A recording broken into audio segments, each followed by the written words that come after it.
Conto. A singularidade está nos olhos de quem vê, de Isaac Asimov.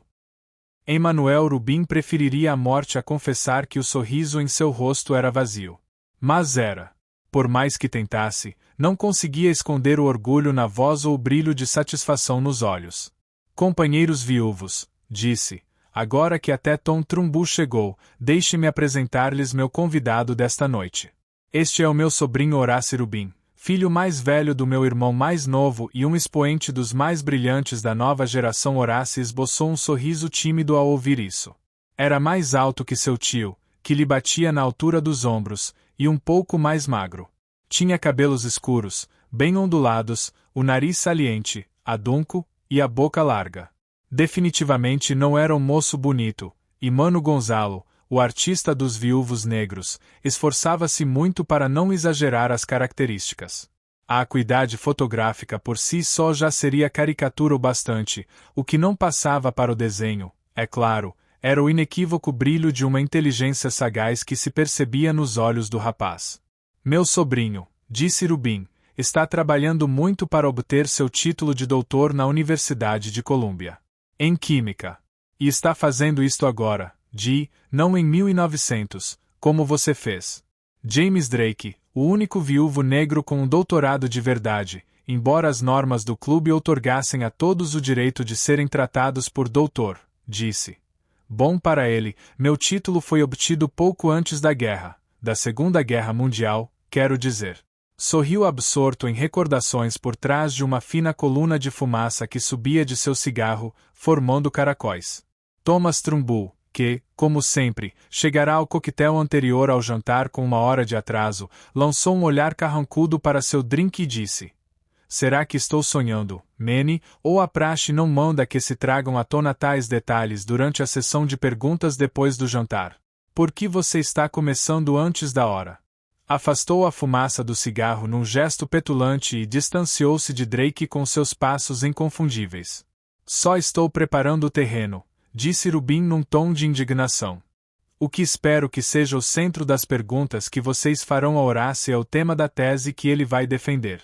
Não vejo por que os viúvos negros não possam aprender alguma coisa. Não nos faça rir, Manny, disse Gonzalo. Você não está querendo dizer que entende o que o seu sobrinho faz no laboratório, não é? A escassa barba de Rubin eriçou-se e ele disse: entendo mais de química do que você pensa. Quanto a isto não há dúvida. Afinal, como acho que seu grau de entendimento é 0, qualquer coisa que você entender é mais do que isto. Gonzalo voltou-se para Roger Alsted e disse: fiquei sabendo por acaso que Manny tirou o diploma em cerâmica babilônica por algum curso de correspondência. Não é verdade, disse Rubin. Mas pelo menos é um pouco melhor do que o seu diploma em cerveja e salgadinhos. Geoffrey Avalon, que ouvia com desdém essa troca de elogios, pediu atenção e perguntou ao jovem estudante: quantos anos o senhor tem, Sr. Rubin? O senhor pode me chamar de Horace, disse o jovem num surpreendente registro de barítono, ou o tio Manny vai responder e eu nunca terei a chance de dizer nada. Avalon sorriu com malícia. De fato, ele monopoliza as conversas quando o autorizamos a fazer isto. Mas quantos anos você tem, Horace? 22, Sir. E isso não é pouco para um candidato ao título de doutor, ou você está apenas começando? Não. Devo começar por estes dias a redação da minha tese e espero terminá-la dentro de 6 meses. É verdade que sou jovem, mas isso não é uma coisa incomum. Robert Woodward, por exemplo, doutorou-se em Química aos 20 anos. É claro que quase foi expulso da escola aos 17. Mas 22 não está muito longe disso. Vou fazer 23 no mês que vem. E espero conseguir me doutorar com essa idade, ou então, nunca mais. Meneou os ombros com um olhar de desânimo.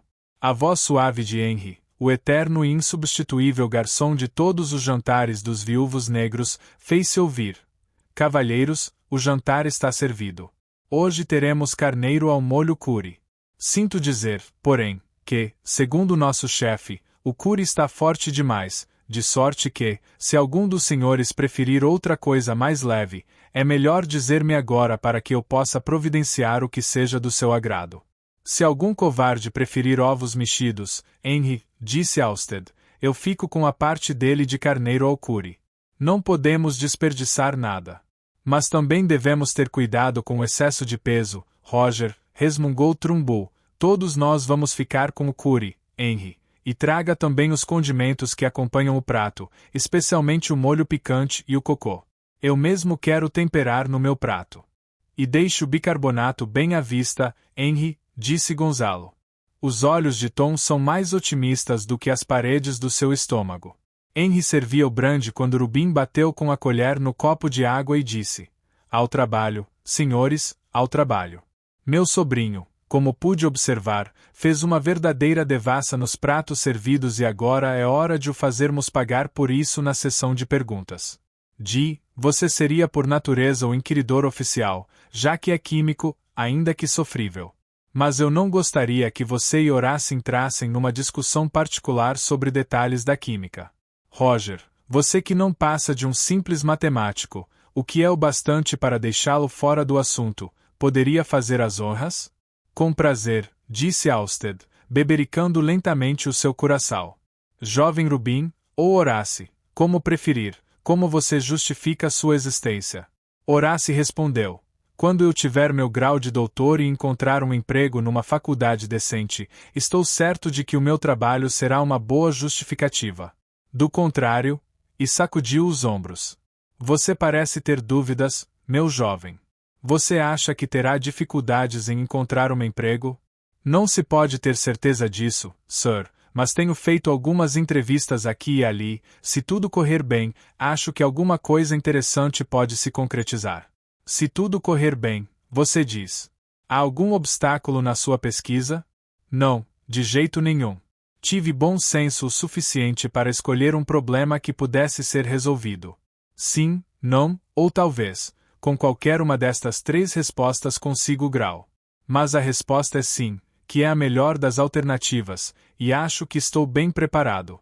Drake interveio. Para quem você está trabalhando, Horace? Para o Dr. Kendall, Sir. O Papa da Cinética?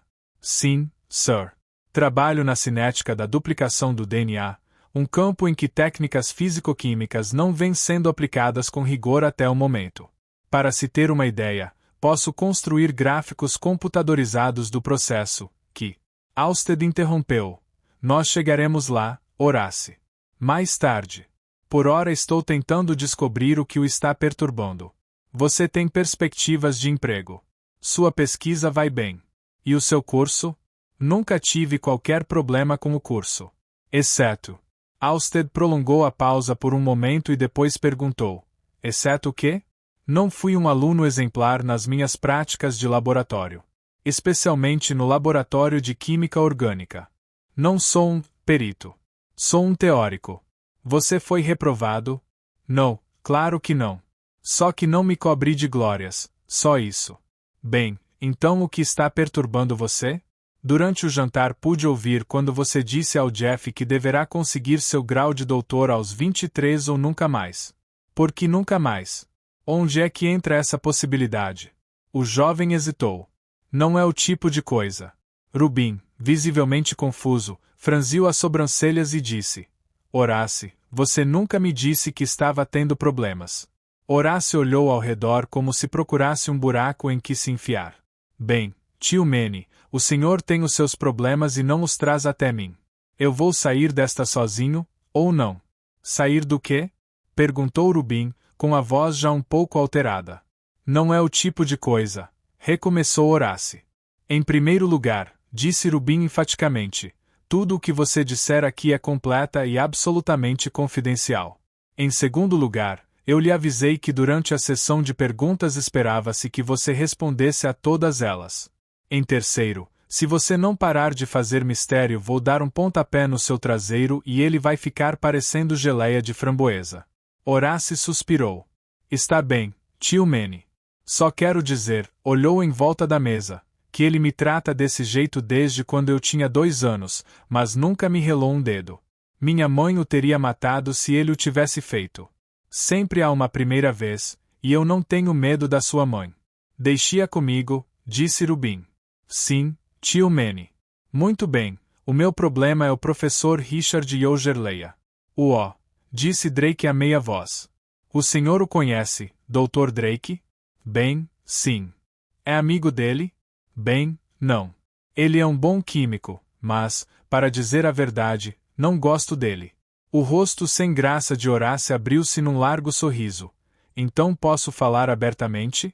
Você poderia, mesmo que eu fosse amigo dele, disse Drake. Então vamos lá, disse Horace. Tenho certeza de que Leia fará parte da minha banca examinadora.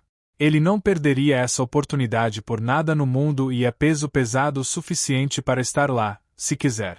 Com sua voz grave, Avalon disse. Presumo que você não simpatize com ele, Horace.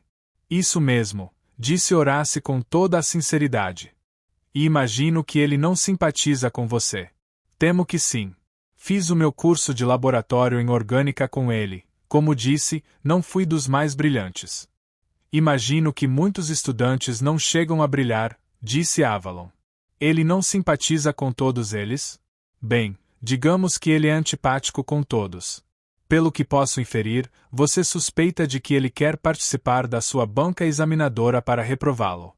É assim que ele reage com todos os alunos que não são particularmente brilhantes nas suas aulas de laboratório? Bem, acho que ele realmente pensa que o trabalho no laboratório é tudo o que há de mais importante, bom e nobre na vida. No meu caso, porém, não é só porque não fui um aluno brilhante. Bem, então estamos chegando lá, disse Halstead, retomando as perguntas. Dou aulas numa escola primária e sei tudo sobre alunos chatos. Estou certo de que o professor achou você um chato. Em que sentido? Horace franziu as sobrancelhas. Eu não sou chato. Leia é que olhe, ele é um tirano. Há sempre aqueles professores que tiram vantagem do fato de estarem numa posição inatacável. Criticam severamente os alunos, e chegam mesmo a ser brutos com eles verbalmente, ridicularizam-nos. E fazem isso mesmo sabendo muito bem que os alunos relutam em se defender porque têm medo de tirar uma nota baixa. Quem discutiria com Leia para ganhar um C, ou, num caso desses, um D? Quem poderia querer discutir com ele, para depois ele chegar no conselho da faculdade, onde sua opinião tem bastante peso, e dizer que tal e tal estudante não reúne as características necessárias para ser um bom químico? Ele expôs você ao ridículo?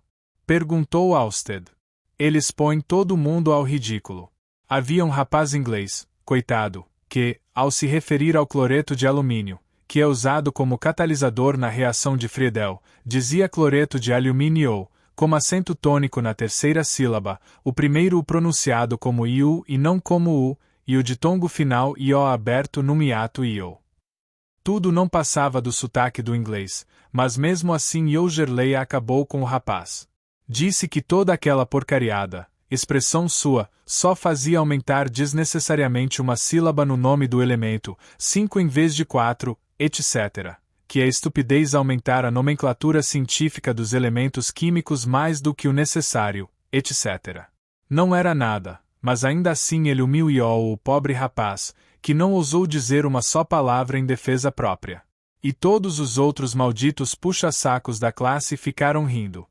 E o que faz você pior do que os outros? Horace corou, mas tinha um tom de orgulho na voz quando respondeu. É que eu respondo às críticas dele. Quando ele começa a me atacar, não fico ali parado só ouvindo. De fato, eu o interrompi nesta história de alumínio.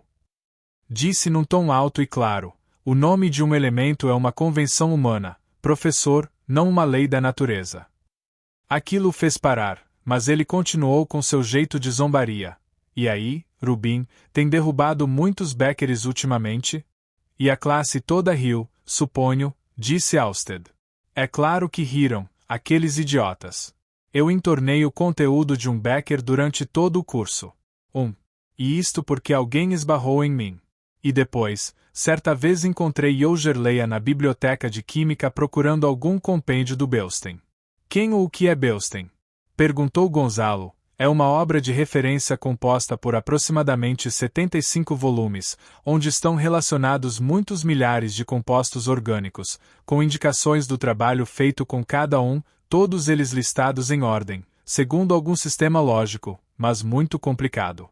Yogerleia tinha alguns volumes sobre sua escrivaninha e folheava o primeiro, depois o segundo. Fiquei curioso e perguntei-lhe que volume ele estava procurando. Ele me disse e eu entrei em estado de verdadeiro êxtase ao ver que nenhum dos volumes que estavam com ele era o correto. Fui rapidamente até a estante em que estava o Beusten e apanhei um volume, encontrei o composto que Yogerleia queria. E só precisei de 30 segundos para isto, voltei à mesa dele, coloquei o volume na frente dele e o abri na página certa. Suponho que ele não tenha agradecido a você, disse Drake. Não, disse Horace, mas talvez tivesse agradecido, se eu não tivesse o maior sorriso do mundo estampado na cara.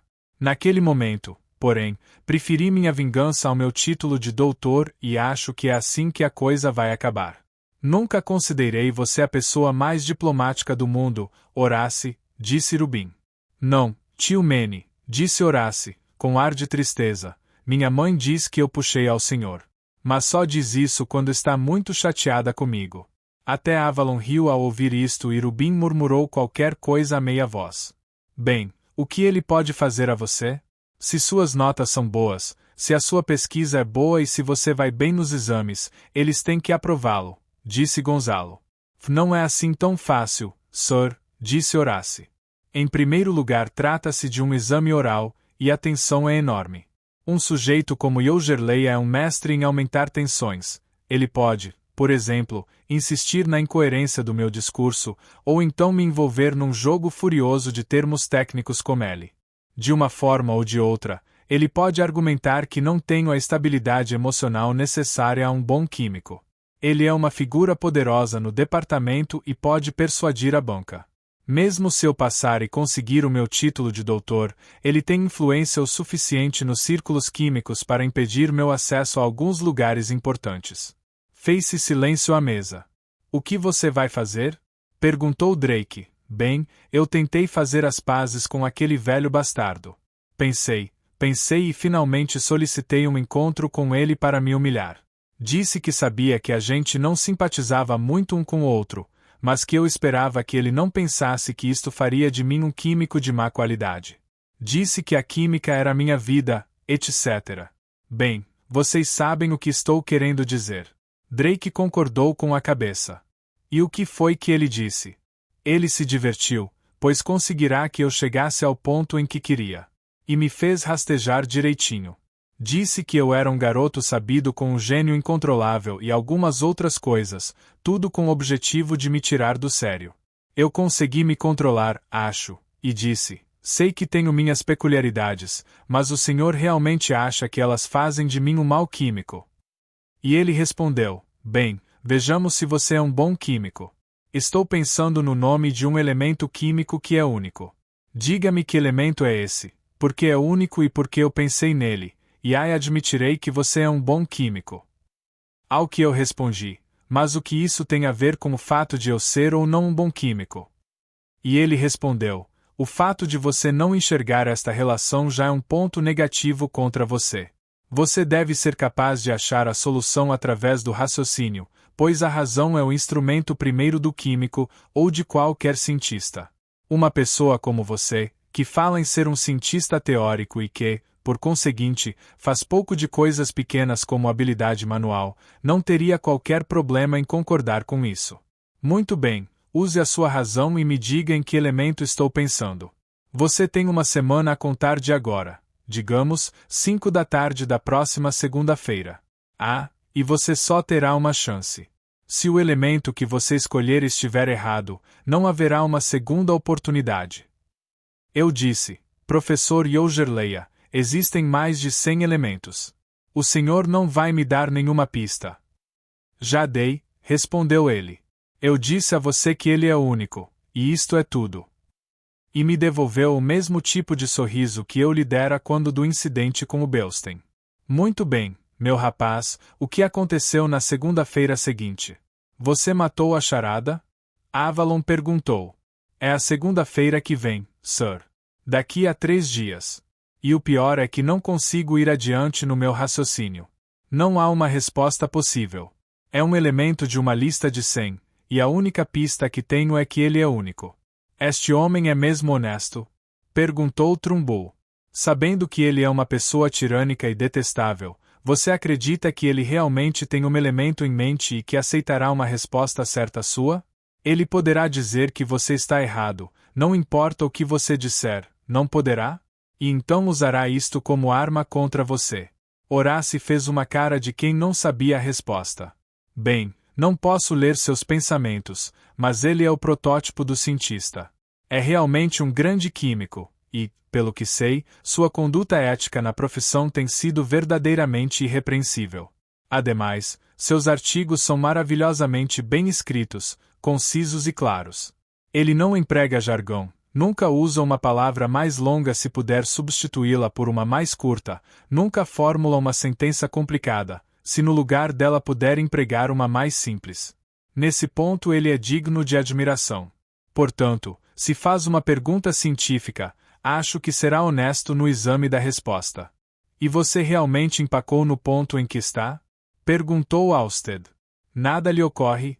Ao contrário, uma quantidade enorme de respostas me ocorrem, mas neste caso ter muitas respostas é tão ruim quanto não ter nenhuma. Por exemplo, meu primeiro pensamento foi o de que o elemento teria de ser o hidrogênio.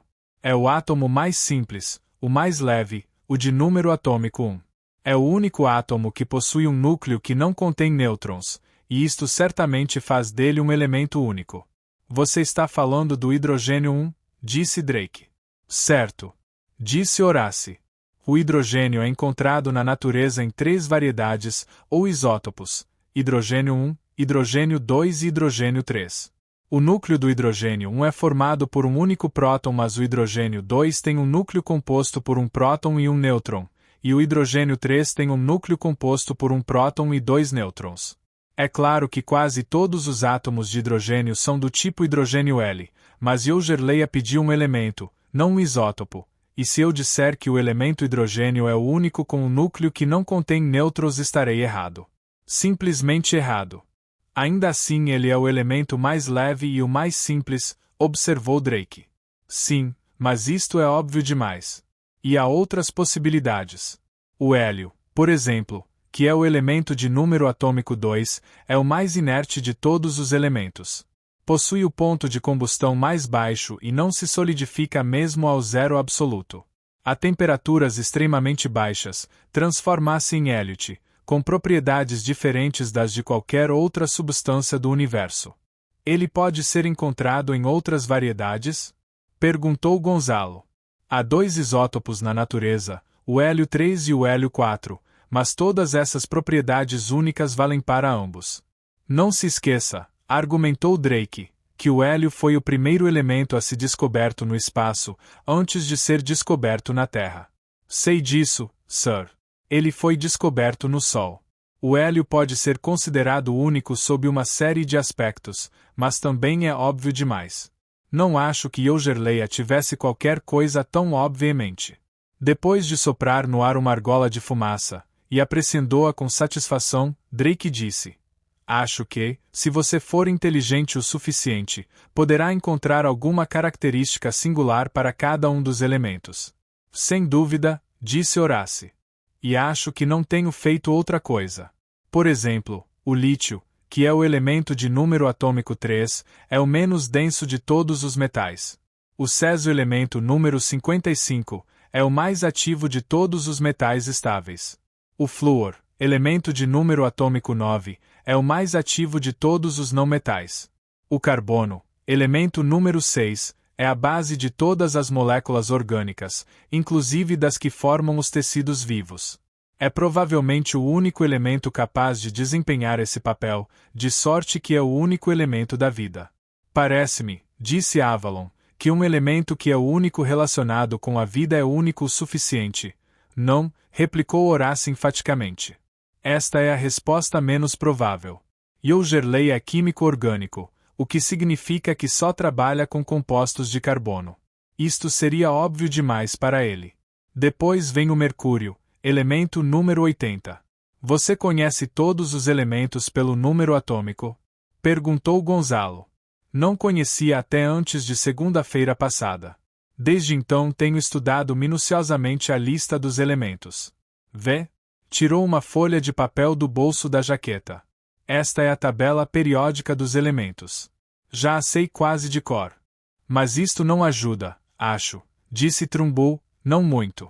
Como dizia, o mercúrio, elemento de número atômico 80, possui o ponto de fusão mais baixo de todos os metais, de sorte que é o único metal líquido a temperaturas comuns.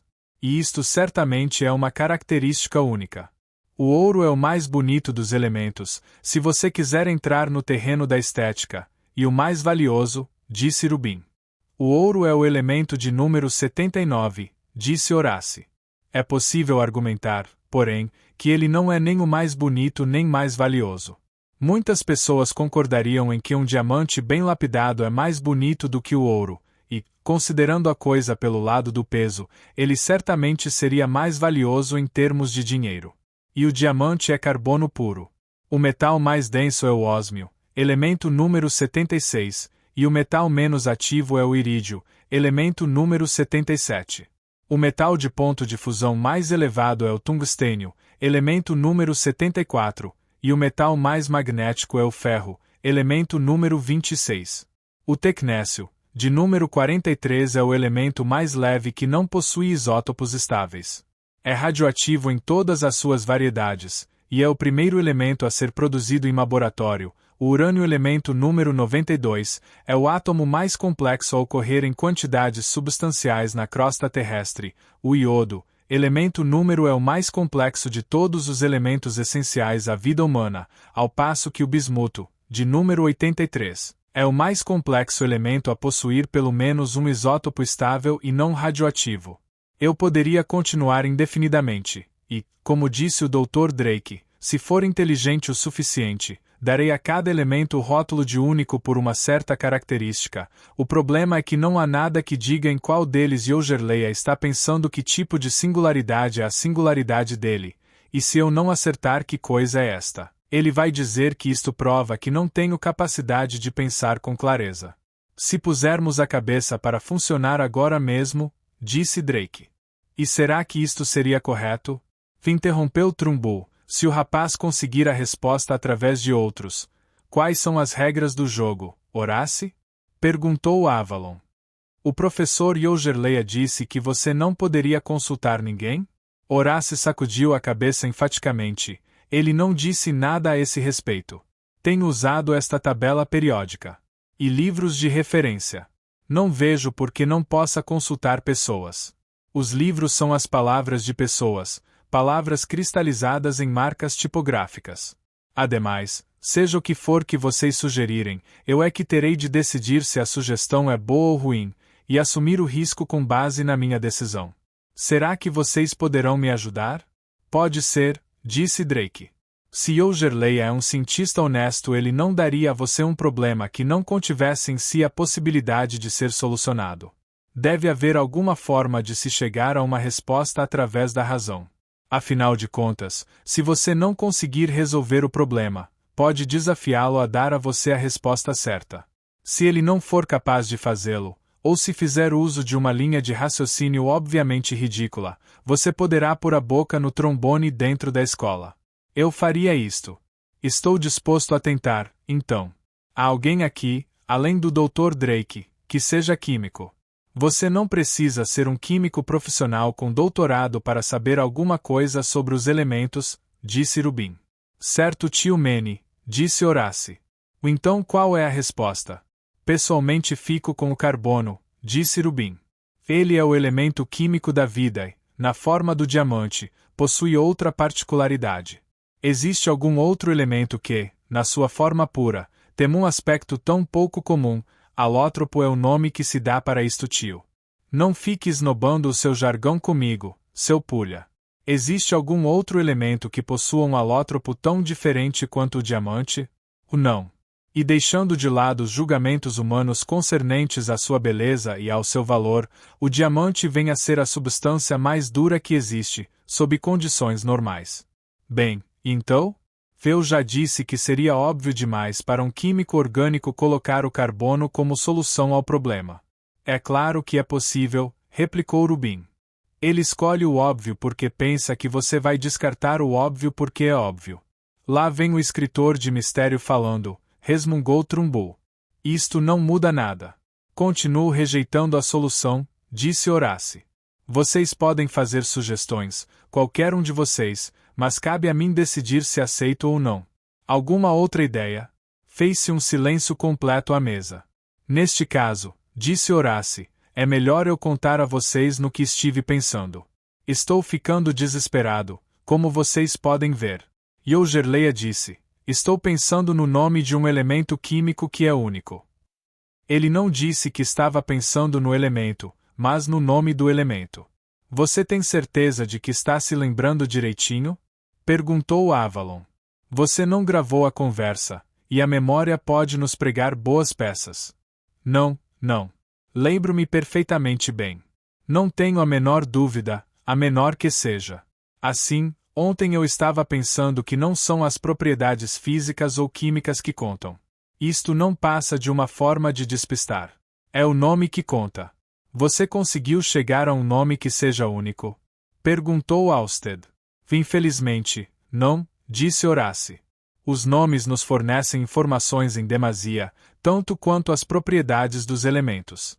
Se a gente considerar uma listagem alfabética dos elementos, o actínio, elemento número 89, é o primeiro da lista e o zircônio, elemento de número atômico 40, é o último. O disprósio, elemento número 66, é o único cujo nome começa com a letra D. O urânio, o vanádio e o xenônio, elementos de números 92, 23 e 54, respectivamente, são os únicos elementos que começam por U, vou X. Qual escolher dentre estes quatro? O U é a única vogal, mas isto parece ser um argumento fraco demais. Há alguma letra que não seja a inicial do nome de algum elemento? Perguntou Gonzalo. 5. Não há nenhum elemento que comece por J, K, Q, Y ou W, mas e daí? Você não pode sustentar que um elemento seja único só porque não existe. Você pode argumentar que há um número infinito de elementos que não existem. E se considerássemos o nome popular? Disse Drake, veja uma particularidade. O mercúrio, por exemplo, tem uma denominação popular, azougue, cujas duas primeiras letras são a primeira e última letras do alfabeto. Sei, mas o mesmo ocorre com azoto, que é a denominação alternativa para o nitrogênio, disse Horace. Mas voltando à questão das 5 letras, este argumento também não se sustenta. Em alemão, por exemplo, não se distinguem, nas formas impressas, o I e o um.